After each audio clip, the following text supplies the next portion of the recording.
যাদের পিঠে বাঁধা ছিল মেঘের রাজ্যে ওড়ার ডানা, বাতাসের গতিপথকে বুড়ো আঙুল দেখিয়ে যারা আকাশে এঁকে দিতেন সাহসের আলপনা, আজ প্রকৃতির এক নিষ্ঠুর নিয়তির কাছে অসহায় আত্মসমর্পণ করতে হলো তাদের। কানসাস সিটির বাটলার মেমোরিয়াল এয়ারপোর্ট থেকে উড্ডয়নের কিছুক্ষণের মধ্যেই বিধ্বস্ত হয় স্কাইডাইভারদের বহনকারী একটি ব্যক্তিগত বিমান। মুহূর্তের মধ্যে আগুন ধরে যায় পুরো বিমানে। যে আকাশে তারা নিজেদের ঘর বানিয়েছিলেন, সেই আকাশই আজ ডেকে নিল এক চরম ট্র্যাজেডি।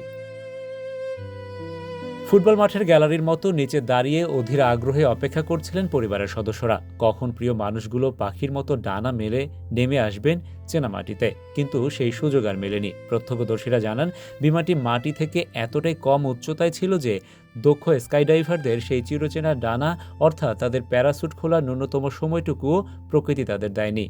খারাপভাবে বিমানটি যখন মাটিতে আছড়ে পড়ে, তখন বাতাসে ভেসে থাকার সব বিদ্যাই অকার্যকর হয়ে যায় সেকেন্ডের ভগ্নাংশে।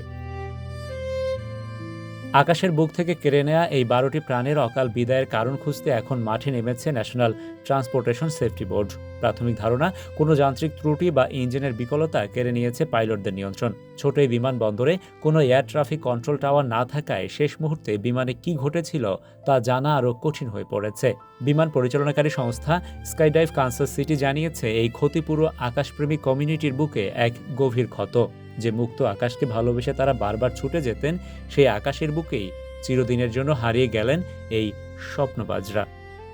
Rashed Bappi, ATV USA, New York, যুক্তরাষ্ট্র।